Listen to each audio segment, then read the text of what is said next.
여러분 안녕하세요. 저 세법의 이성훈입니다. 여러분들 2024년 개정세법이 궁금하셔서 찾아왔죠. 그러면 개정세법은 사실 이번 이제 35회 35회 수강하신 분들을 위해서 제가 특별히 1시간 정도 개정세법을 개정 전후 어떤 식으로 변했는지 가볍게 알려드리고, 또 이제 여러분들 이제 그 35회 시험용으로 끝나시면 그 다음에 이제 실무 중개사업을 직접 하고 계신 분들을 위해서 다시 개정세법에 대해서 우리 시험 볼 때는 안 배웠던 내용들, 중개사님들이 꼭 알아야 될 내용들, 이런 것들 실무에서 말하는 내용들을 또 뒤에서 1시간 한 반 정도 더 해드릴 거예요. 그래서 이제 중개사 공부를 하신 분들은 그냥 35회 수강생해서 개정세법 해설이 끝나면 이제 나가셔도 돼요. 그런데 나는 이제 내년부터 중개사 할 사람이고, 나는 중개사 시험에서 나오지 않고 실무에서도 필요한 내용이, 나는 필요한 내용을 알고 싶다. 그러면 9시 한 40분까지 여기서 같이 해주시면 돼요. 그래서 제가 오늘 강의를 하면서 왜 안 나온다고요? 네? 뭐 안 나온다고 또 하는데요? 왜 안 나오는가요? 이렇게 말하는데 지금 진짜 안 나오는가요? 내용이? 컴으로 안 나와요. 그런데 소리 최고조를 올려도 작고 찢어지는 음량이에요. 이런데요? 그럼 큰일 났는데? 지금 이거 전체가 나온 줄 알았더니 지금 안 나온다고 이렇게 말을 하시니까 지금 잘 나오는데요? 또 어떤 분은 잘 나온다고, 어떤 분은 안 나온다고. 지금 안 나온다고 해서 잘 나와요? 아니, 지금 나와야 강의를 진행할 수 있으니까. 저도 컴으로 보는데 잘 들려요? 컴으로 잘 나와요? 잘 나와요? 제가 지금 강의를 하면서 여러분들하고 소통을 하면서 아마 할 거예요. 그래서 혹시라도 강의 중간중간에 좀 궁금한 것들이 있으면, 이제 개정된 내용 중에서 궁금한 게 있으면 바로바로 질문 올리면 제가 봐가지고 제가 이제 딱 봐서 올라가는 걸 봤을 때 필요한 내용이다 그러면 설명해 드릴게요. 오늘따라 왜 피곤해 보이세요? 저녁 늦게 이렇게 강의 시키는데 그럼 안 피곤하겠어요? 여러분 같으면 오전에 있다가 저녁에 7시부터 저녁 9시 반까지 강의하는 날이 아닌데 강의하면 얼마나 그렇겠어요? 예. 근데 또 이제 소리도 좋고 너무 좋아요. 이제 그러면 바로 이제 시작 들어가네요. 자, 여러분 시작 들어갈 테니까 혹시 강의 이제 이 자료 필요하신 분들은 아마 다운 받으셔야 돼요. 다운 받아가지고 들으셔도 되고, 나는 다운 안 받고 이 내용으로 봐도 된다. 그럼 지금부터 이제 강의를 시작할 테니까 이제 그 내용을 따라오시면 돼요. 자, 못 살기는 왜 못 살아요? 살 수 있어요, 다. 제가 이제 강의를 시켜서 뭐 힘들어 보인다고 하니까 못 살아 그랬는데, 괜찮아요. 전혀 걱정하지 마세요. 제가 자원해서 하는 것이니까. 여러분들이 한 분이라도 더 개정 내용을 잘 알고 합격하시기를 바라는 마음에 제가 해드린 거니까 너무 걱정하지 마시고요. 자, 그러면 이제 하나씩 차분차분 따라오시기 바라네요. 자, 첫 번째 이제 개정된 게 뭐냐면, 우리 세법 처음에 용어 정리를 배우실 때 징수금이라는 걸 아마 배웠을 거예요. 이거는 이제 공부하신 분들을 위해서 보는 거예요. 징수금 그러면 지금까지는 지방세, 가산금, 체납처분비 이 세 가지를 묶어서 징수금이라고 했는데, 이번에 이제 법이 바뀌면서 이번 연도부터 2024년 1월 1일부터 세법에서 가산금이라는 이 용어가 없어졌어요. 그래서 가산금이라는 용어가, 예전에는 가산금이 있었는데 이 가산금을 이제 폐지시켰어요. 그래서 세법에서 가산금을 공부하시면 안 돼요. 이제 가산금이라는 이야기는 세법에서 완전히 사라져 버렸어요. 자, 그러면 사라졌으니까 징수금, 그러면 이제는 지방세와 체납처분비 요 두 개만요. 이 두 가지만 묶어서 징수금이라고 그래요. 그래서 이 징수금 이렇게 물어보면 지방세와 체납처분비만 묶어서 징수금이라고 해요.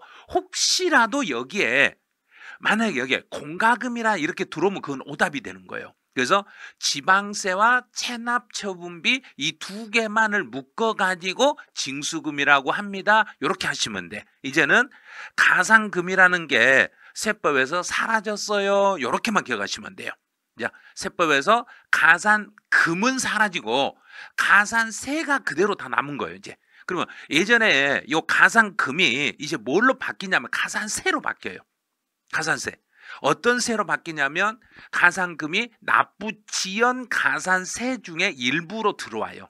그래서 상황에 따라서 납부지연 가산세 하나, 둘, 셋, 넷, 5개로 세분되는데 그 중에 하나가 가산금이었던 게 납부지연 가산세로 이렇게 이름이 턴되는 거예요. 그래서 그거는 너무 체지방이 옛날에 예전에는 이제 제가요 체지방이나 가져가라 그래서 가가 있었는데 이제 가가 없어졌죠. 체지방만 있어요. 이제 체지방만 찌고 가져간 게 없어요. 지금 이제 체지방 이렇게요.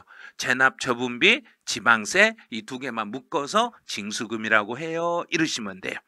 자, 이제 첫 번째 하나 해결 끝났어요. 자, 두 번째. 이제 요거는 35회 시험을 보시는 분들은 꼭 기억하셔야 돼요.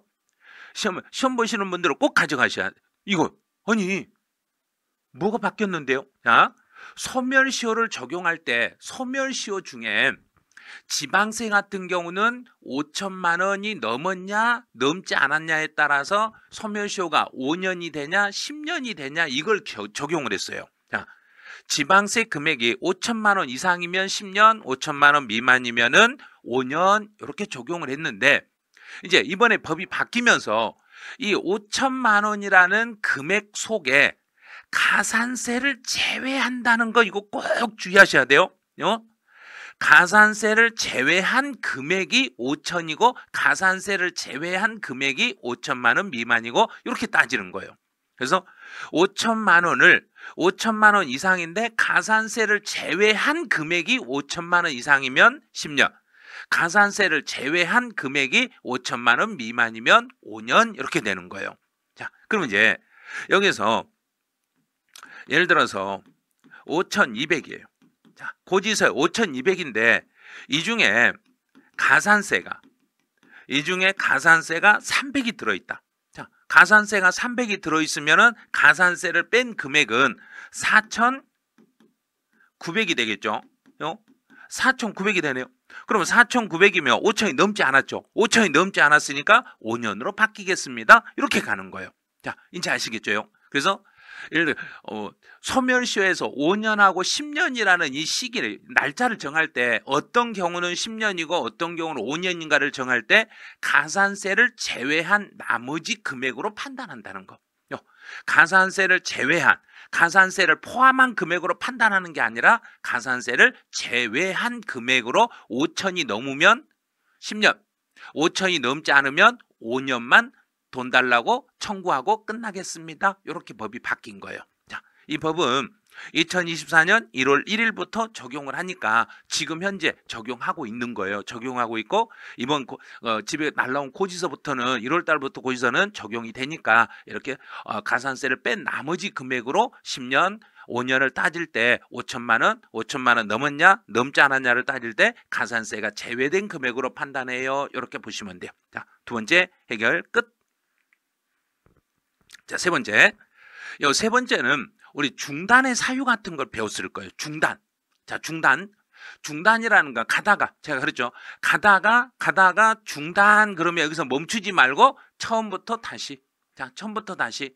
중단이라는 것은 가다가 멈추면은 거기서 멈추는 게 아니고 처음부터 새롭게 시작하는 것을 중단이라고 했는데 그 사유에는 납부고지, 독촉, 겨부청구, 압류라는 게 있네요. 이런 게 있는데 이번에 이제 법이 바뀌면서 압류 중에 압류 금지 재산이 있어요. 또는 제3자의 재산을 압류한 경우에 소멸시효에 중단해서 제외합니다. 이 말은 뭐냐면 압류 금지 재산이든지 제3자의 재산을 압류했을 때는 이 경우는 중단 사유에 들어가지 않는다는 이야기예요. 압류 금지 재산을 압류하거나 제3자의 재산을 압류했을 때는 즉시 압류를 해지하게 돼 있어요.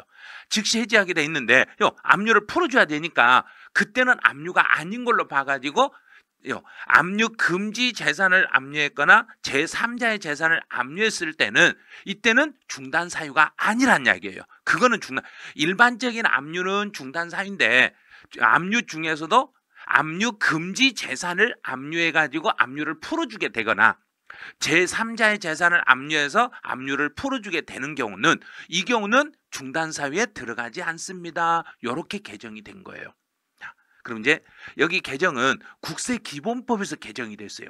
우리는 지방세 기본법에서 개정이 되는 게 아니라 국세에서만 이게 개정이 됐기 때문에 시험에 나올 확률은 거의 희박한 거예요. 자, 시험에 나올 확률은 희박하기 때문에 하나는 국세고 하나는 지방세인데 하나는 개정되고 하나는 개정 안 돼서 똑같은 내용인데 그러면 시험 문제 출제위원들은 상황에 따라서 앞에다가 국세냐 지방세인가를 반드시 써줘야 되고 만약에 안 써줬을 때는 출제 오류가 돼버린 거예요. 그래서 이거는 참고용으로만 봐주시면 돼요. 자, 이제 그 기본서 59페이지에 이신청 1,000만 원, 3,000만 원 미만인 경우 이 부분 개정이 되었는지 궁금합니다. 그랬어요. 자, 그러면 이제 이 부분은 개정이 되기로 약속이 돼 있었는데 지금 이 부분은 시행령에서 개정이 되기 때문에 지금 지방세 시행령이 아직 개정이 안 됐어요. 아직 지방세 시행령이 개정이 안 되고 교재는 시행령에서 개정될 걸 대비해서 지방세는 1,000만 원이 아니라 2,000만 원으로 바뀌고 또 국세는 3,000에서 5,000으로 바뀐다고 교재를 써놨다가 다시 정오표에서 원래대로 되돌렸어요. 왜냐하면 시행령이 아직 안 바뀌었기 때문에 아직. 그래서 기본서 59페이지에 있는 이신청에 대리인 혈족인 대리인이 대신 청구하는 대리해가지고 불복을 제기할 수 있는 금액이 예전에 1,000만 원에서 제가 2,000원으로 바뀌어요 그랬는데 요거 아직 시행령이 아직 개정이 안 됐으니까 옛날 규정으로 그냥 지방세 1,000만 원, 국세 3,000만 원 이렇게 그냥 알고 계시면 돼요. 아니, 이 부분 개정이 어떻게 되는지 궁금해요. 그러면 요거는요 아직이요 그래요. 그래서 이진님 날카로운 질문 감사합니다. 제가 할 말을 지금 다른 분이 해주셨어요. 그럼 일단 기본서 부분은 가만히 냅둘까요? 그러면 기본서에서 지금 우리 배울 때 제가 개정 전으로 지방세는 1,000만 원, 국세는 3,000만 원 이렇게 개정 전으로 다시 수정을 해가지고 설명을 했기 때문에 수정해서 이 내용을 좀 봐주시면 돼요. 네. 자, 이제 부담부 증여에 대해서 부담부 증여 과소신고 가산세라는 게 있어요. 이게 뭐냐면 우리 상속을 받아가지고 소송 중에 있는 경우 이거 배웠죠? 상속 재산의 평가할 때 상속을 받아가지고 소송 중에 있는 상태에서 과소신고하더라도 소송 중에 있는 상태에서 과소신고하더라도 과소신고 가산세는 물리지 않아요. 요거 하나 있었죠. 그러면 이 부분은 반드시 올해 시험 문제 나온다고 보셔야 돼요. 자, 상속을 받아가지고 소송 중에 있는 상태에서 과소신고했을 때는 그때는 과소신고했더라도 과소신고 가산세는 안 물리는 거예요. 자, 그거는 알죠? 기억나죠? 제가 올해 35회 처음 공부한다고요? 죄송합니다. 자, 올해 처음 하신 분들은 처음 들어봤겠네요? 처음 들어봤죠? 그런데 이 내용은 제가 첫 주에 강의할 때 설명을 이미 했던 거예요. 그래서 강의를 들으신 분이 나면 금방 아실 거예요. 자, 이거는 이런 내용이에요. 제가 이제 상속 재산을 받았는데 이게 상속 재산이 될지 안 될지 모르니까 지금 소송하고 있어요. 이거 상속 재산이다 아니다 소송하고 있는데 소송 중에 있는 상태에서 상속 재산에 대한 과소신고를 했더라도 과소분에 대한 과소신고 가산세는 물리지 않는 거예요. 자, 거기까지 이해했죠? 자, 그러면 이번에 이제 개정이 된 거예요. 새로 신설된 게 뭐냐면 이거예요. 부담부 증여로 양도소득세 과세표준을 과소신고. 이게 뭐예요? 자, 그럼 그림을 보여드릴게요. 토지 5억짜리를 증여받으면서 채무 3억 원을 부담했어요. 근데 채무 3억을 인수했으면 인수한 만큼이 양도예요. 자, 인수한 만큼이 양도니까 이 부분을 양도가액을 3억으로 신고를 해야 되는데 이분이 양도가액을 3억으로 신고하지 않고 신고할 때 2억 예를 들어서 2억 9천으로 신고했어요. 자, 1,000만 원 과소신고했어. 이렇게 1,000만 원 과소신고했더라도 이 부분을 어떻게 처리할 거냐 이거예요. 부담부 증여의 양도소득세를 과세 표준을 과소신고한 경우에도 이 경우에도 가산세를 과소신고 가산세는 물리지 않습니다. 자, 이게 특이한 거예요. 올해 조심하셔야 돼요. 그래서 올해도 가산세 문제는 반드시 한 문제씩 나오는데 그 한 문제가 바로 요게 될 확률이 크다는 이야기예요. 주로 이건 예전부터 있었던 거, 상속은 옛날부터 있었던 규정인 거. 이번에 새로 들어왔던 게 부담부 증여예요. 그러면 부담부 증여로 인하여 채무 인수액을 양도로 봤을 때 그 양도소득세 과세 표준을 과소신고했다 해도 부담부 증여를 받아서 과소신고했다고 해도 과소신고 가산세를 물리지 않을 건데 주의할 거, 부정행위로 양도소득세 과세 표준 과소한 경우는 제외합니다. 그러면 부정한 행위로 과소했을 때는 그때는 가산세를 물리겠다는 이야기예요. 그래서 모르고 내가 여기서요, 요 금액을 이 3억 원을 인수해 놓고 3억인지 아닌지를 정확하게 몰라가지고 양도소득세 과세 표준을 3억으로 신고하지 않고 3억보다 약간 낮게 신고했더라도 과소신고 가산세를 물리지 않을 건데, 만약에 과소한 이유가 부정한 행위로 과소신고했을 때는 그때는 가산세를 물리겠다는 이야기예요.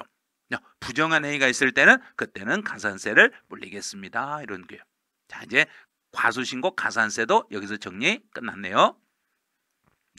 이제 5번에 여기는 이제 중개사 이제 공부하신 분들은 기억을 하셔야 돼요. 공부하신 분들은 기억을 하셔야 되는데, 수입 물건에 대해서 개정 내용은 어떤 거냐면, 우리나라에서 내가 외국에서 수입해 가지고 내가 직접 사용을 하거나 누군가에게 대여할 목적으로 수입했을 때 임차하여 외국에 있는 사람에게, 외국인에게 빌려 가지고 수입하는 경우 요렇게만 명칭이 돼 있었는데, 이번에 법이 바뀌면서 소유권을 이전받는 조건으로 요게 바뀌었어요. 자, 외국인 소유였지만 외국인 소유의 물건을 우리나라로 가지고 들어와서 일정 시간 사용하다가 내가 외국인에게 돌려주지 않고 소유권을 이전받는 조건으로 수입했을 때만. 자, 여기 이걸 조심하셔야 돼요. 소유권을 이전받는 조건으로 수입했을 때 한해서 수입하는 자에게 취득세, 납세 의무를 지우겠습니다. 이렇게 되는 거예요. 자, 그러면 이제 뭔 말인지 알겠죠? 예전에는 외국인 물건을 그냥 들고 우리나라로 들고 들어와서 내가 직접 쓰거나 누군가에게 빌려줄 목적으로 가지고 들어오면 취득세, 납세 의무가 있었는데, 이제는 자, 소유권을 이전받는 조건으로 수입하는 경우, 그러면 그냥 내가 잠깐 빌려 쓰다가 돌려주는 게 아니라 내가 쓰다가 그냥 내 것으로 만들기 위해서 수입해 왔을 때는 그때는 수입한 사람을 납세 의무자로 하겠습니다. 이렇게 해석하는 거예요. 자, 해석 조항이 달라졌죠. 그래서 이전 받는 조건으로 수입한다는 게 여기 하나가 덧붙이는 거예요. 됐죠? 자, 이것도 2024년 1월 1일 이후 납세 의무가 성립하는 분부터 적용합니다. 그럼 우리 시험 볼 때 필요하니까 시험 공부하시는 분들은 요거는 기억을 해 놓으셔야 되네요. 자, 이제 이것도 시험 공부하시는 분들은 기억하셔야 돼요. 자, 시험 공부하시는 분들은 반드시 기억을 하셔야 돼요. 자, 이제 유상승계 취득에서는 원칙은 사실상 잔금 지급일을 취득 시기로 하는 거 아시죠? 모른다고요 또? 제가 처음 들었다니까요. 알겠어요. 자, 그러면 유상승계 취득의 시기는 원칙이 사실상 잔금 지급일입니다. 이 사실상 잔금 지급일이 되는데, 만약에 사실상 잔금 지급일을 확인할 수 없는 경우, 법이 개정되기 전에는 사실상 잔금 지급일이 확인되지 아니한 경우 확인이 안 되면 계약서상 잔금 지급일로 갑니다. 이랬어요. 확인이 안 되면 그 말은 뭐냐면 정부 공무원 입장에서 사실 확인이 안 되면 계약서로 가드리겠습니다. 이렇게 한 거예요. 그런데 법이 취득세 같은 경우는 우리가 직접 신고하잖아요. 본인들이. 내가 직접 신고하는데 내가 사실상 잔금 지급일을 확인할 수 있는 서류를 내가 내밀어야 돼. 그래서 납세자가 내밀으셔야 돼요. 신고인이 제출한 자료로 사실상 잔금 지급일을 확인할 수 없는 경우. 자, 이게 뭐냐면 예전에는 세무 공무원들이 확인을 했는데 이제는 공무원이 확인하지 않고 납세문자 니들이 제출해라. 너희들이 제출한 서류에 의해서 확인이 안 되면 그때는 계약서상 잔금 지급일로 가겠다. 그래서 세무공무원들은 납세자가 실제로 사실 잔금을 지불했던 사실을 증명한 서류를 가져와라. 서류를 너희들이 가져오지 않으면 사실상 잔금 날짜가 아니라 계약서상 잔금 날짜로 가겠다. 이렇게 가는 거예요. 이제 문구 해석이 약간 바뀐 거예요.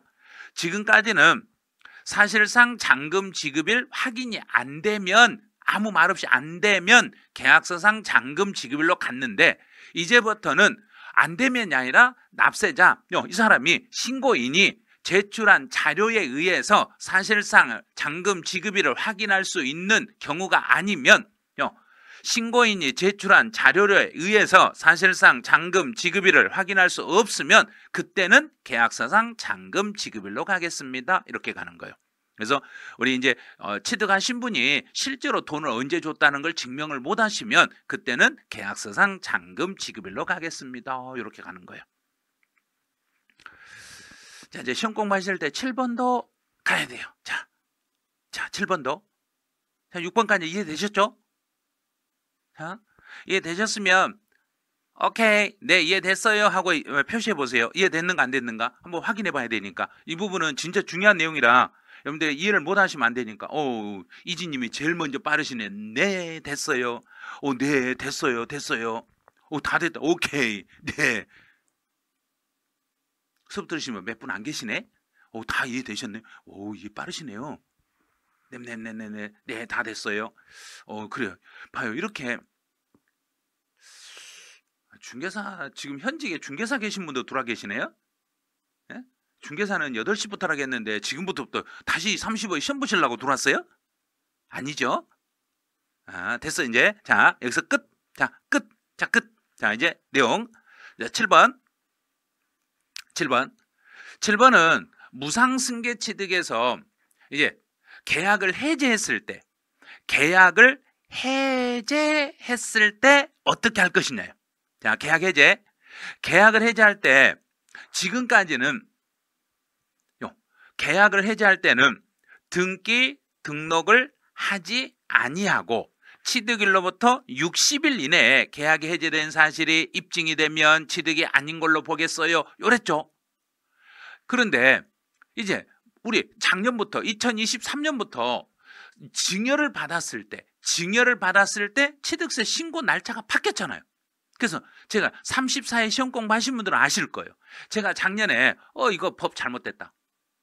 우리 신고 날짜가 증여가 3개월로 바뀌었으면 해제 날짜도 3개월로 바뀌어야지 왜 이걸 안 바꿨냐. 이건 실수다. 그런데도 실수였더라도 법 지문이 옛날 규정이 있으니까 우리 시험은 법대로 나온다. 법대로 나오니까 법대로 기억해라. 그런데 머지않아 바뀔 거다. 그런데 바뀌잖아요. 바뀌었잖아요. 무상승계, 유상은 아니에요. 유상은 60일 그대로예요. 60일 안에 해지하면 되는데 무상, 이것도 증여 취득했을 때. 증여로 취득했을 때는 취득일이 속하는 달의 말일부터 3개월 이내에 취득일이 속하는 달의 말일부터 3개월 이내에 취득세를 신고해야 되니까 바뀌는 것도 취득일이 속하는 달의 말일부터 3개월 이내에 계약이 해제된 사실이 입증이 되면 취득이 아닌 걸로 보겠습니다. 이제 무상은 60일이 아니에요. 자, 무상은 3개월 안에 계약을 해제하면 취득이 아닌 걸로 봐주고 대신에 유상승계 취득에서는 60일 이내에 해지하시면 돼요. 이렇게 똑같아요. 유상은 안 바뀌었어요. 유상, 무상을 다 바꿔버리면 안 돼요. 자, 여러분들 지금 강의 지금 듣고 계신 분들 중에 유상은 60일 안에 계약을 해지하면 취득이 아닌 걸로 보고 증여는 3개월 안에 계약을 해지하면 취득이 아닌 걸로 본다는 거 반드시 비교해서 오케이. 이진님 진짜 빠르시네요. 자, 이진님에게 제가 드릴 게 하나 있어요. 자, 이진님에게만 제가 다른 분 아니고 이진님에게만 드릴 게 있어요. 자, 다른 분은 받지 마세요. 이진님만 받으세요. 됐죠? 이제 다른 분들이 이제 시세 마시면 안 되는데. 자, 이제 여기까지 해서 이제 취득식에서 이지님이 좋아요 그러네. 저도 반대로 안 돼요. 지금 제일 먼저 했던 분. 자, 그럼 이제 나중에 또 하다 보면 또 다른 선물 드릴 수도 있으니까 수업 잘 듣고 계세요. 자, 이제 무상승계 취득은 3개월 안에 계약을 해지하면 취득이 아닌 걸로 보는 거고, 유상승계 취득인 경우에는 60일 안에 계약을 해지하면 취득이 아닌 걸로 보겠어요. 됐어 이제. 자, 여기까지 됐죠? 자, 여기 해결 끝났죠? 이제 대물변제라는 게 있어요. 자, 대물변제. 지금까지는 어떻게 돼 있었냐면, 대물변제는 대물변제액이 시가 인정액을 초과하는 경우, 대물변제액이 시가 인정액을 초과하면 시가 인정액을 한다. 이거 법이 엉터리였거든요. 자, 그래서 이번에 바뀐 게 대물변제액이 시가 인정액보다 적은 경우로 이렇게 바뀐 거예요. 적은 경우에는 시가 인정액으로 가겠습니다. 대물변제액이 시가 인정액보다 적었을 때는 시가 인정액으로 가겠습니다. 자, 됐죠? 자, 봐요. 이게 위자료 1억짜리가 있어요. 자, 이자료 1억을 대신해서 토지를 이전하는데 토지의 시가 인정액이 1억 2천이요. 이게 1억 대물변제. 대물변제로 넘길 때요. 요 금액이 1억이고 시가 인정액 1억 2천만 원짜리 땅을 줬네. 그러면 1억 2천만 원짜리 땅은 시가 인정액이고 위자료로 주는 1억은 위자료. 그럼 대물변제액이 시가 인정액보다 작아버리면, 자 봐요. 대물변제액이 시가 인정액보다 적은 경우에는 시가 인정액으로 간다. 자, 그러면 여기 봐요. 위자료 1억이 있고 시가 인정액 이렇게 두 개가 있으면 1억보다 대물변제액이 시가 인정액보다 적었네. 적었으니까 시가 인정액 이 금액을 과세표준으로 하겠다는 이야기예요. 세금을 더 물리겠다는 이야기예요. 대물변제 금액이 시가 인정액보다 낮았을 때는 시가 인정액으로 해서 세금을 물리겠습니다. 이렇게 간 거예요. 자, 이런 식으로 왔던 거예요. 자, 여기서는 이제 어떤 식이냐면, 내가 물건을 내가 1억을 줄 게 있는데 1억 대신에 1억 2천만 원짜리 땅을 넘겨도 을이 취득세를 낼 때 1억으로 하는 게 아니라 1억 2천만 원짜리로 취득세 신고를 해라, 이런 뜻이에요. 자, 아시겠죠? 역시 세금은 돈이군요. 오늘 이지님이 진짜 마음에 드실라네요. 금방 이해하셔버리네요. 혹시 이지님은 35회 중개사 준비하시는 분이에요? 이미 합격하신 분이에요? 저 명칭만 봐서는, 지금 이해하신 걸로 봐서는 합격하신 분 같은데, 앞에 1,000만 원, 3,000만 원 그거 할 때는 지금 시험 공부하시고 계신 것 같고. 초시생이라네요. 초시생인데 이렇게 빠르다고요. 세법 그 어려운 세법을. 다른 분들 큰일 났네요. 자, 그래요. 자, 프로 과점 주준 역시 프로니까 다르시네. 세금을 더 걷겠다. 당연히 세금을 더 거들라고 그런 거예요. 자, 이제 그러면 그 다음이요. 똑같은 거예요. 양도 담보도 똑같은 거예요. 채무액이 시가 인정액을 초과하는 경우에는 시가 인정액으로 간다 그랬는데, 아니에요. 저거 아니에요. 이제 바뀌었어. 채무액이 시가 인정액보다 적은 경우에는, 채무액이 시가 인정액보다 적었을 때는 시가 인정액으로 가겠습니다. 그 말은 채무액이 시가 인정액보다 적으면 시가 인정액으로 하고, 시가 인정액보다 크면 큰 걸로 가겠다는 이야기예요. 무조건 최소를 시가 인정액으로 찾겠다는 이야기예요. 최소. 자, 다시. 자, 봐요. 10억을 대주고 담보를 11억의 담보를 받았어. 그럼 담보를 받았는데 이게 더 적죠? 이게 더 적으니까 시가 인정액으로 가겠다는 이야기. 만약에 여기서 현금 15억인데 토지 담보를 12억짜리를 받았다. 그럼 그때는 15억으로 가겠다는 이야기예요. 둘 중에 더 큰 걸로. 그러면 담보 채무액이 시가 인정액보다 더 적어버리면 그때는 시가 인정액으로 조금 더 높은 금액, 둘 중에 더 큰 금액으로 가겠다, 이렇게 해서 가셔도 돼요. 두 개 중에 더 큰 금액으로 과세 표준을 잡겠어요, 이러시면 돼요.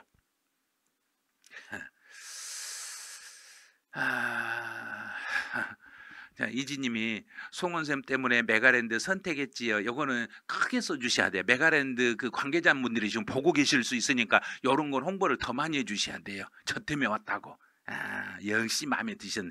그래요. 제가 알아봤어요. 처음부터 알아봤어요. 이제 10번 요거 기억하셔야 돼요. 자, 이거 기억을 하셔야 돼요. 이 부분은 시험용이니까 기억하세요. 자, 부담부 증여에서 지금까지는 지금 2023년까지 어떻게 됐냐면 채무를 인수하더라도 부담부 증여에서 채무 인수는 유상이었잖아요. 채무 인수는 유상, 증여가 아니라 유상이었어요. 유상이었기 때문에 60일 이내에 취득세를 냈어야 돼요. 그런데 이번에 법이 바뀐 것은 증여자의 채무를 인수하는 부담부 증여는 사실은 이게 유상이거든요. 유상일지라도 증여와 유상을 구분하지 말고 부담부 증여는 모두 묶어가지고 유상이든 증여든 상관없이 모두 취득일이 속하는 달의 말일부터 3개월 안에 취득세를 신고하셔야 돼요. 이렇게 바뀐 거예요. 자, 규정을 볼게요. 채무 인수는 유상 취득으로 받고 증여는 증여 취득으로 봐서 지금까지는 위에 것은 60일, 밑에 것은 3개월 이랬는데 이제는 두 개를 묶어가지고 취득일이 속하는 달의 말일부터 3개월 이내에 취득세를 신고하셔야 돼요. 자, 여기 증여 속에 부담부 증여에 채무 인수액을 포함하게 됐다는 이야기예요. 자, 부담부 증여를 포함하게 됐다는 거. 자, 주의할 거. 이거 진짜 주의하셔야 돼요. 시험 볼 때. 부담부 증여 중에 채무를 인수하는 부분은 유상취득으로 보는데 이게 유상취득이에요. 그럼 유상취득이라는 것은 취득일로부터 60일 안에 취득세를 신고했어야 돼. 그런데 여기서는 60일 안에 취득세를 신고하는 게 아니라 60일이 아니라 부담부 증여 채무 인수액도 3개월로 바뀌었다는 거예요. 증여하고 똑같이 신고하시면 돼요. 증여하고 똑같이 신고를 해주시면 되겠습니다. 이렇게. 자, 이제 여기까지 됐으면 이제 등록면허세 과세표준. 등록면허세. 조나단님이 가뜩이나 복잡한 머릿속 개정까지 너무해요. 그럼 저는 어떻겠어요? 저는 교재 다시 써야 되는데 얼마나 힘들겠어요. 여러분들은 그래도 개정된 것만 보시면 되잖아요. 저는 개정된 문구 하나하나를 다 봐야 돼요. 리꼬꼬님이 운빨 좋은 사람은 그냥 왔더니 로또 송은 저 부부가 어떤 배우자한테 남편이 어떤 사람이냐니까 나의 로또예요. 나의 로또예요. 그래서 내 남편은 나의 로또예요. 그래서 와 진짜 행복하시겠네요. 그랬더니 하시는 이야기가 막 해도 안 맞아요. 서로. 예? 해도 안 맞아요. 그러시더라고요. 그래서 로또단데요. 네, 아시겠죠? 그래서 제가 여러분의 로또다 그러면 해도 안 맞아요. 이런 이야기 하시면 안 돼요. 그거 그래 남편 안 맞죠. 안 맞는 거 당연하죠. 남의 편인데 맞겠어요. 자, 이제 11번. 등록면허세 과세표준도 이 부분도 이제 시험용으로 출제되니까 조심하셔야 돼요. 이것도 시험용으로 출제되니까 주의하셔야 돼요. 자, 과세표준이 나오면 취득을 원인으로 등록하는 경우에 여기는 취득 당시 가액을 과세표준해야 돼요. 왜냐하면 취득을 원인으로 하는 등기니까 취득세를 물리지 못하고 등록면허세로 넘어오더라도 그 가액은 취득 당시의 가액을 기준으로 세금을 물려야 돼요. 그런데 이번에 법이 바뀌면서 어떻게 바뀌었냐면 광어권, 어업권, 양식어권, 외국인 소유 물건을 취득하는 것, 취득세, 면세점 이 세 개는 그대로 취득 당시 가액을 과세표준으로 해요. 그런데 제척기간이 이미 지나버렸어요. 제척기간이 지났다는 이야기는 7년이 지나고 이미 10년이 지났어. 그러면 7년 전이나 10년 전의 가격으로 등록면허세 과세표준을 잡은다. 그러면 가격이 너무 다운돼 밑으로 내려갔을 거 아니에요. 그래서 이것만 올해 법을 바꿔버린 거. 어떻게 바꿨냐면 제척기간이 이미 지난 물건을 등기 등록할 때는 여기서 등록 당시 가액과 취득 당시 가액 중에서 그 중에 높은 가액으로 갑니다. 꼭 기억하셔야 돼요. 자, 다시. 제척 기간이 지나서, 제척 기간이 이미 지나가지고 등록을 할 때 등록면허세 과세표준은 등록 당시, 지금 등록 당시 금액하고 과거 취득 당시 금액을 비교해서 둘 중에 높은 거, 낮은 게 아니라 높은 거. 이건 거의 시험 문제 100%라고 보셔야 돼요. 진짜라니까요? 저를 믿으세요. 제가 34에 찍기 97.5%를 적중시킨 사람이에요. 저를 믿으세요. 이번에는 여기를 자 정답으로 찍는 거예요. 자 찍기. 그래요. 이지님이 진짜 마음에 드신 게 메모 봐요. 메모해 놓는다. 시험에 나온다 메모하겠다는 거잖아요. 자 취득세 제척기간이 이미 지나가지고 등기를 할 때, 제척기간이 지나서 취득세를 물리지 못하고 등록면허서로 돌릴 때 과세표준은 등록 당시 가액과 취득 당시 가액을 비교해서 그중에 높은 것 이렇게 하시면 돼요. 그렇죠. 박은영님, 이정현님 믿습니다 그랬으니까 네 믿어주세요. 저를 믿어주세요. 그런다고 저 나쁜 사람 아니에요. 이 사람 믿어주세요. 이게 아니라 저를 믿어주세요 그랬어요 제가. 그러니까 저만 믿으시면 세법은 해결할 수 있어요. 걱정하지 마시라는 거. 자, 그러면 여기 과세 표준화 관련된 거, 자, 끝. 자, 그러면 지금부터 이제 여러분이 스스로 정답을 한번 여기다 써보세요. 광어권을 취득해서 등록을 할 때는, 자, 광어권을 취득해서 등록을 할 때는, 자, 여기가 무슨 당시예요? 그러면 무슨 당시예요? 하겠어.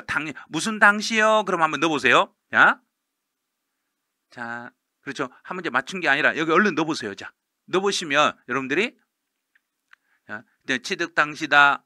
조나단님이 취득 당시, 소피 마르소님 취득 당시, 백수정님 취득 당시, 전세철 취득 당시, 김병호님 취득, 이진님, 조현님 모두 취득 당시. 오케이 다 맞았어요 이제. 자, 취득 당시 맞았어요. 박은영님 안돼 박은영님 X. 박은영 이분 그 중개사 합격하신 분 아닌가 모르겠네. 에? 광어권을 등록할 때는 이게 원래 취득세를 물려야 되는데 취득세를 물리지 못하니까 등록면허세로 돌아오더라도 취득 당시 가액으로 가요. 자, 면세점인 물건, 취득 가액이 50만 원 이하인 물건을 등기할 때도 이것도 자 여기도 취득 당시로 가는 거예요. 취득 당시 가액을 기준으로 하겠습니다. 취득 당시 가액을 기준으로 하겠습니다. 이렇게.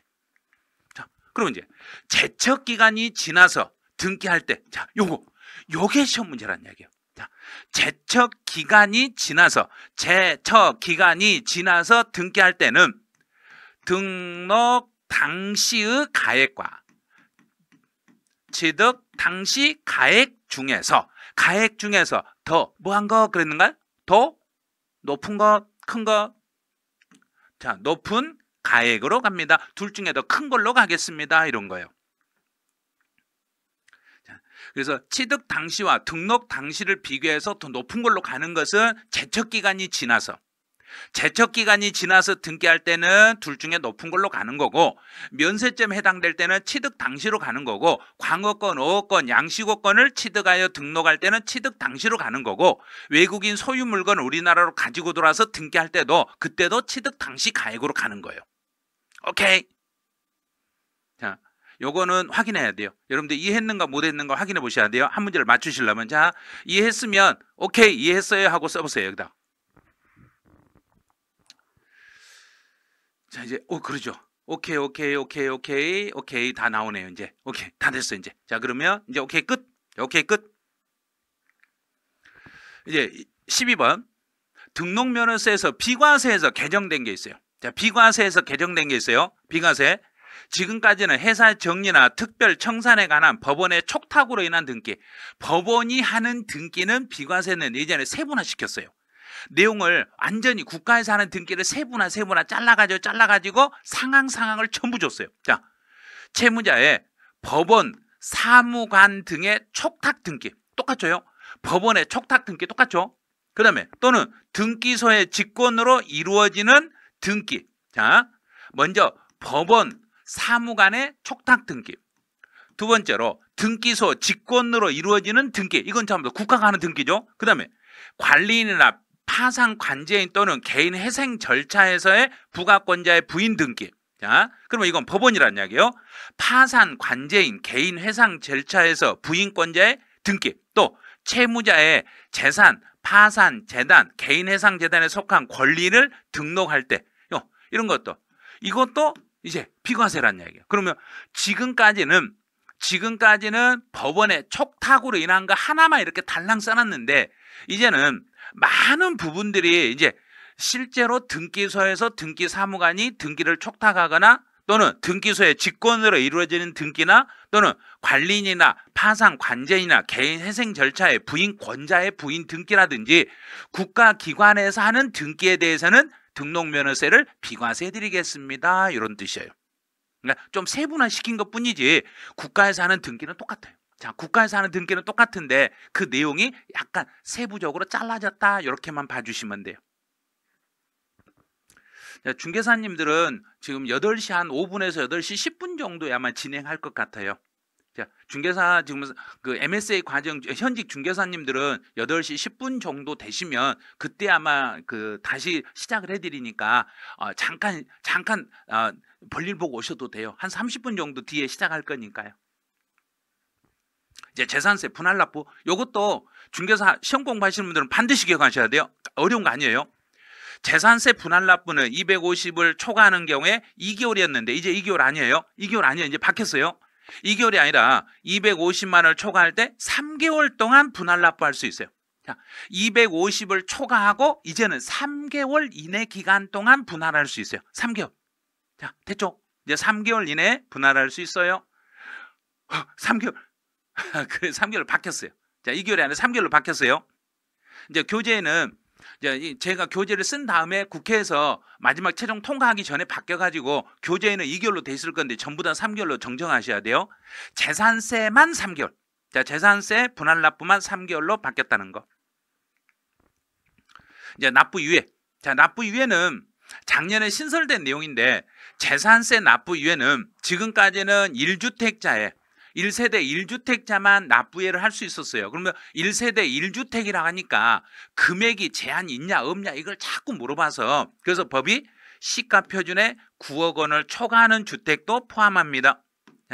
1세대 1주택인데 납부유예를 할 수 있는 사람은 9억이 넘은 사람 안 되는 게 아니라 1세대 1주택이고 시가표준액이 9억이 넘었을지라도 납부유예 신청은 가능하겠습니다. 그래요. 다 됐죠? 이제 재산세 중에 요거는 뭐 그게 큰 중요한 건 아니에요. 건물을 멸실을 했을 때, 그러면 6월 1일 현재 건물이 멸실돼서 없어지면 건물이 멸실이 돼가지고 없어지면은 최근 6개월 안에 건물이 멸실이 됐을 때는 오늘 6월 1일 현재 건물이 없더라도 건물이 있는 걸로 봐주는 규정이 있었거든요. 그런데 법이 하나 중간에 들어온 게 있어요. 자, 어떤 게 들어왔냐면 빈집 정비 사업이나 또는 생활 환경 정비 사업의 시행으로 빈집이 철거된 경우 여기만 딱 체크하시면 돼요. 빈집이 철거됐을 때는 3년이 지나지 아니한 건축물. 빈집이 철거됐을 때는 3년 동안은 건물이 없어도 건물이 있는 땅으로 봐주겠다는 이야기예요. 3년 동안은 주택의 땅으로 봐주겠다. 그런데 일반 주택이 아니라 이 경우 빈집 정비 사업이나 또는 생활 환경 정비 사업의 시행이 아닌 일반적인 경우는 6개월.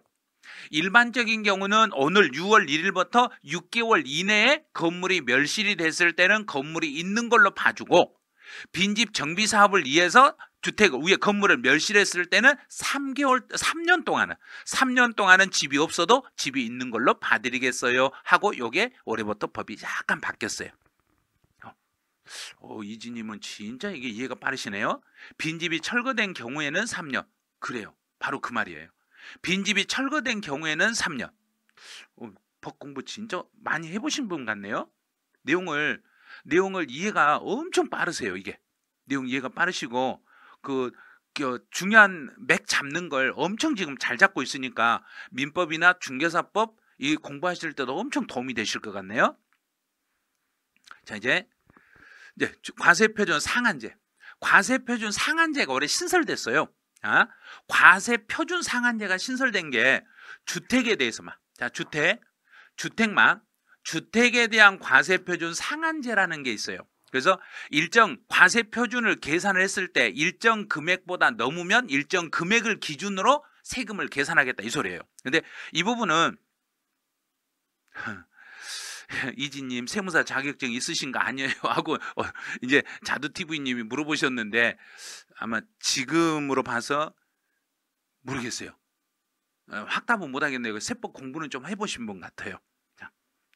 그래서요, 주택의 과세표준 상한제다 이 말은, 상한제라는 것은 법에 따라서 산정한 주택의 과세표준이 과세표준 상한보다 큰 경우에는 그 과세표준은 과세표준 상한액으로 하겠습니다. 그래서 이제 시험 볼 때 이렇게만 하세요. 시험 볼 때는 뭔만 생각하냐, 주택에 대한 과세표준 상한제라는 게 존재한다, 요 정도만 기억하세요. 이 상한에서 여기에서 이 상한율 같은 게 아직 시행령으로 구체적으로 나온 게 없으니까 올해 시험 문제 내진 않아요. 내진 않은데 과세표준 상한제가 있다는 건 낼 거라는 거. 과세표준 상한제가 있다는 건 내니까 상한제가 있다는 정도만 하세요. 이 상한제가 나오면서 없어진 게 주택에 대한 세부담의 상한이 없어진 거예요. 과세표준 상한이 나오면서 과세표준 상한이 나오면서 이게 없어진 거예요. 세부담의 상한제, 우리 105, 110, 130 이런 게 있었잖아요. 이거 다 없어져 버린 거예요. 그러면 이제 세금을 물릴 때 일정 범위 내에서 일정 금액이 넘어가면 일정 금액까지만 세금을 물리겠다 했던 거 있죠. 그거 없애버렸어요. 그거 없애버리고 과세표준 상한을 준 거예요. 그래서 과세표준을 상한하고 세부담의 상한하고 비교했을 때 누가 더 세금이 많이 나올 건지 비교를 해봐야 되는데 그거 비교할 수가 없어요. 지금은 그래서 시행령 규정이 아직 안 나왔기 때문에 그 비교가 안 된다는 이야기예요. 그래서 이렇게만 기억하세요. 주택의 세부담의 상한제는 폐지. 자, 세금 부담의 상한제는 폐지. 대신에 주택에 대한 과세표준 상한제 신설. 자, 과세표준 상한제 요게 신설. 이렇게 기억하시면 돼요. 자, 주택의 세부담의 상한제는 폐지. 주택의 과세표준 상한제 요게 새롭게 신설. 이렇게 하시면 돼요. 자, 그래서 과세표준 상한제가 신설이 되고 세부담의 상한제 요거는 없어졌어요. 이제 18번에 주택의 간주임대료 있죠. 자, 이 주택의 간주임대료. 김태준님은 자격증 2022년도에 땄는데 기억이 하나도 안 나네요. 이거 개정된 내용을 앞뒤로 비교하니까 기억 날 일이 없죠. 앞뒤로 비교하니까. 그래서 실무를 하시면 이런 게 기억이 나실 건데 실무를 안 하시면 잘 기억이 안 나요. 이런 부분은. 자, 이제 주택 간주임대료는 우리 간주임대료에 대해서 소형주택에 대해서 간주임대료 소형주택은 원래 2023년 작년 12월 말까지만 소형주택이 주택수에서 빠지는 규정으로 우리 교재에서 배웠죠. 그런데 제가 분명히 연장될 거예요 그랬잖아요. 연장됐잖아요. 2026년 12월 31일까지는 소형주택은 주택수에서 제외됩니다. 그래서 소형주택하고 관련된 것은 요거는 지금 막 요즘 최근에 막 정책 엄청 나오고 있잖아요. 그건 아직 법이 5월 달에 시행령이 최종적으로 나오기 때문에 그때까지는 확답을 제가 못 드려요. 왜냐하면 저희는 시험을 확실한 것만 이야기해 드리기 때문에 소형주택은 주택 임대료, 간주임대료 계산할 때 우리가 3주택 이상이고 3억을 초과하면 3주택에서 소형주택은 빼고 3주택이 넘어야 되고 막 배운 거 있잖아요. 그게 2026년 12월 말까지 연장이 돼가지고 다시 시행한다는 거. 자, 이거 연장을 해줬으니까 이거는 아마 우리 국민들 위해서 좋은 일이니까요. 이런 부분에 대해서는 잘하셨어요. 이렇게 하셔야 돼요. 자, 이제 19번은 주택의 개념이에요. 자, 주택의 개념. 이제 요거는 뭐 크게 중요한 내용은 아닌데 이제 문구를 이제 바꾼 거예요. 양도소득세에서 주택의 개념이 지금까지는 허가 여부나 공부상 용도 구분과 관계없이 사실상 주거용으로 사용하는 건물을 주택이라고 했어요. 그랬어요. 자, 그런데 그거 그대로 쓰면서 밑에 있는 요 문구만 하나 추가된 거예요. 세대원이 독립된 주거 생활을 할 수 있는 구조로 된 건물이요. 그래서 독립된 주거 생활을 할 수 있는 구조로 된 건물을 주택이라고 해요. 뭐 똑같은 거죠. 자, 독립된 그러면 출입구가 따로 있어야 되고 치사 시설이 있어야 되고 욕실이 있어야 되고 욕실이 각 세대별로 별도로 설치돼 있어야 되고 이렇게 돼야만 주택이란 이야기예요.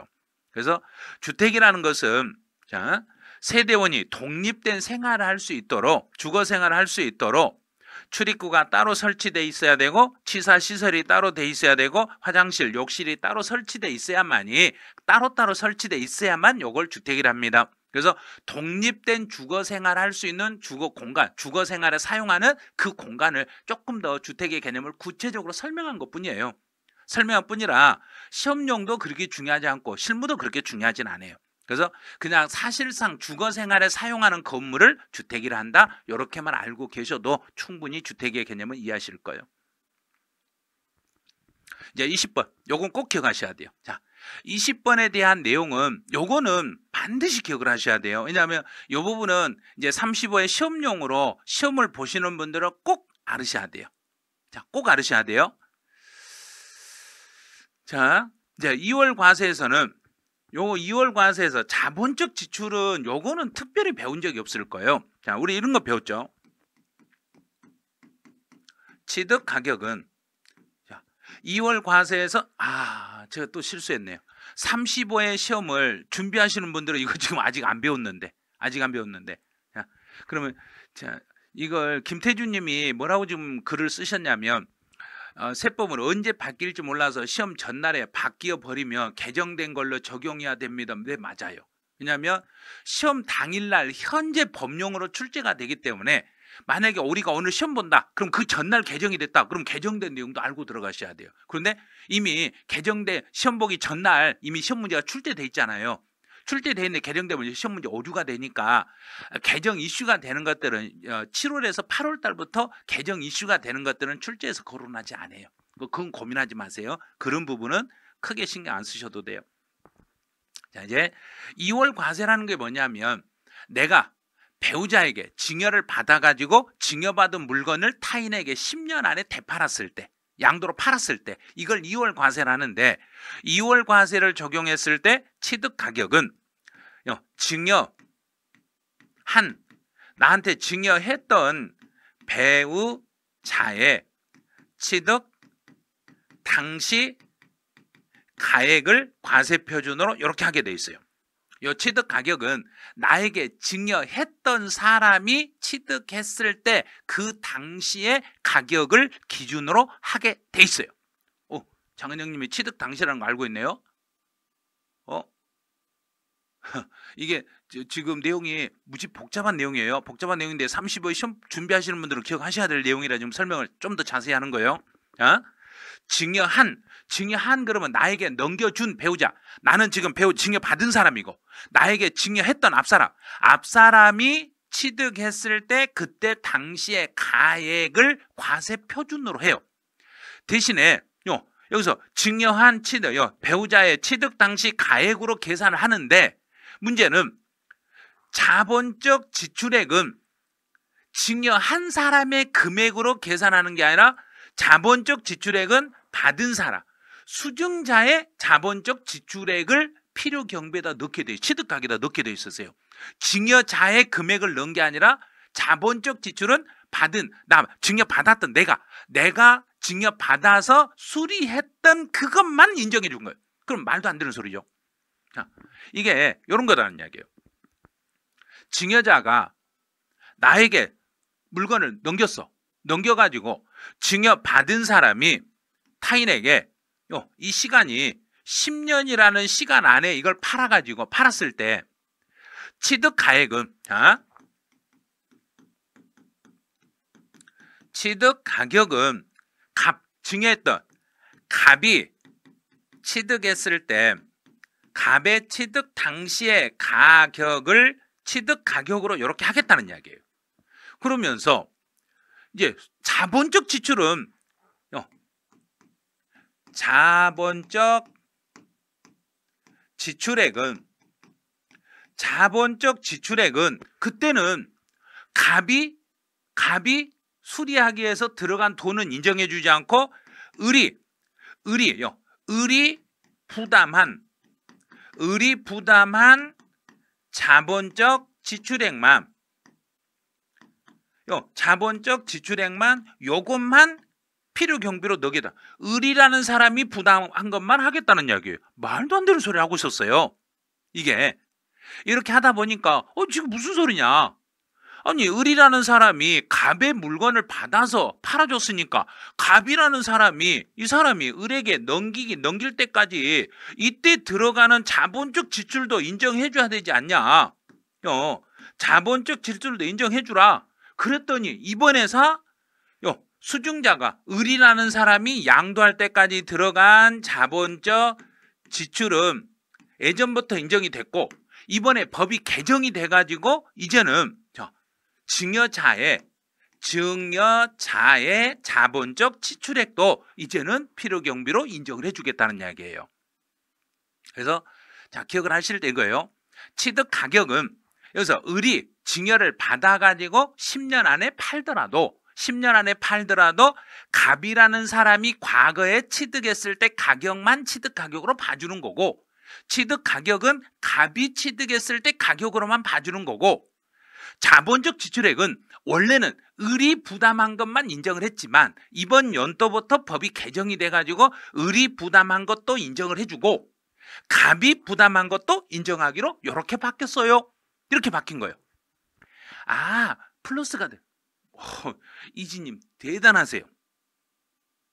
진짜 대단하신 분이에요. 이렇게 이해가 빠르시면 안 되거든요. 사실은. 자, 김태준님은 과거에 공부하실 때는 5년이었어요. 그런데 작년부터 법이 바뀌어서 여기가 10년으로 바뀐 거예요. 봐요. 그러니까 중개사 일을 할 때 개정된 내용은 빨리빨리 캐치해가지고 상담에 쓰셔야 돼요. 증여받고 5년 안에 타인에게 팔면 2월 과세가 적용이 돼 이렇게 돼요. 이제 아니에요. 10년이에요. 10년 안에 팔면 불이익을 주겠다는 이야기예요.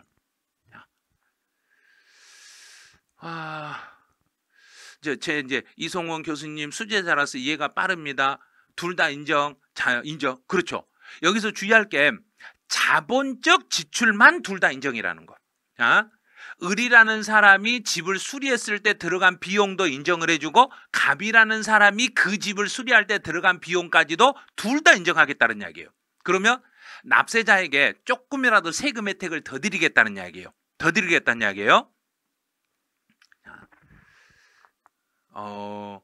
프로 과점 주주님께서 이해가 너무 쉽게 너무 자세히 설명해 주시네요. 그러면 이해를 못하게 조금 이제 자세히 하지 말고 간략하게 그냥 끊어버릴까요? 아니죠. 그래서 이렇게 해도 나중에 또 이상한 소리 하세요. 그거 취득 가격도 둘 다 된다면서요. 막 이래요. 취득 가격이 둘 다 되는 게 아니라 취득 가격은 갑이 옛날에 샀을 때 가격만 인정해 주고 자본적 지출은 을이 증여를 받아서 집수리한 비용도 인정이 되고 과거에 갑이라는 사람이 증여하기 전에 집수리했던 것도 이것도 자본적 지출로 둘 다 인정을 해드릴게요. 이렇게 갔던 거예요. 둘 다 인정을 해드릴게요. 됐죠? 자, 이제 됐어요. 자, 여기까지 하시면 이제 35회 시험 대비용으로 여러분들을 1시간 동안 제가 해드린다 했잖아요. 자, 끝났어.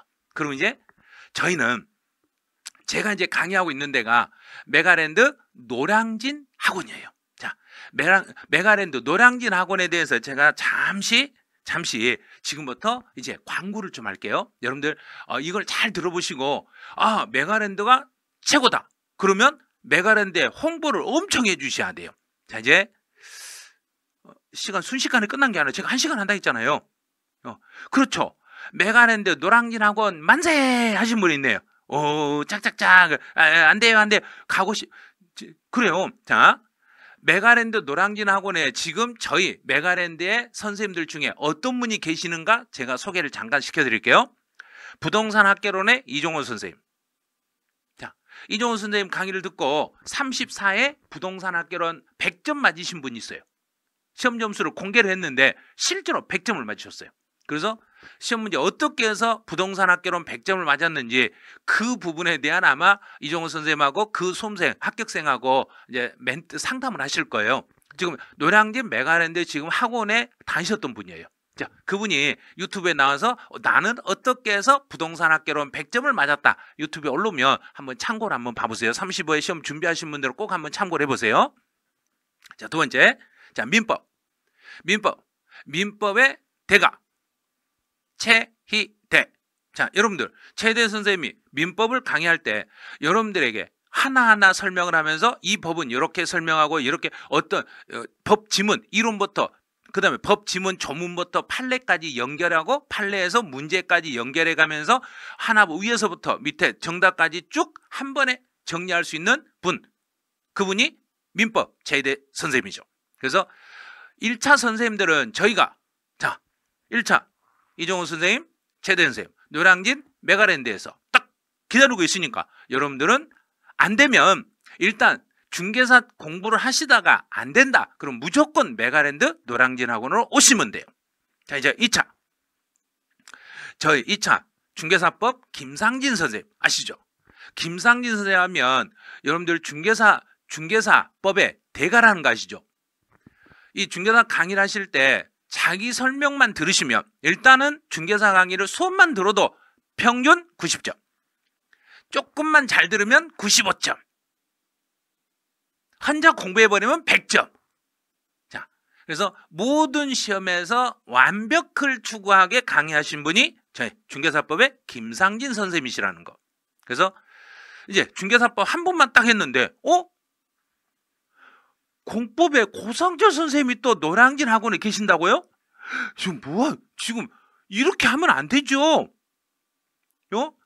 진짜 민법은 아리까리 했어요. 그러면 아리까리 하면 우리 최희대 선생님 강의를 들어보시면 돼. 그러면 확실히 해결되는 거예요. 자, 공법. 고상철 선생님 아시죠? 공법의 신. 자, 그래서 공법을 이렇게 체계적으로 잡아주신 분 어디 있겠냐 이거예요. 그래서 이론과 실무를 완벽하게 강의할 수 있는 분. 그래서 노량진 메가랜드의 중개사법 김상진, 공법 고상철. 자, 이제 공시법. 공시법은 김병렬 선생님. 자, 김병렬 선생님이 이제 김병렬 선생님 하려니까 살짝 이제 숨겨버리네요. 이게 제가 타치를 잘못해서 그래요. 이제 김병렬 선생님은 본인이 하는 게 아니라 수험생이에요. 수험생활. 찍신이에요. 찍기만 하면 다 나와요. 제가 세법하고 공시가 한 과목이잖아요. 제가 고민이 없어요. 왜? 등기가 그렇게 잘 되니까. 세법 다 틀려도 등기에서 해결되잖아요. 그러니까 자, 노량진의 등기는 공시는 김병렬 선생님이 책임을 지고 있다는 이야기예요. 다시 자, 학개론 이종훈 선생님, 민법 최희대 선생님, 중개사법 김상진 선생님, 공법 고상철 선생님, 공시법 김병렬 선생님, 세법 저 이성원.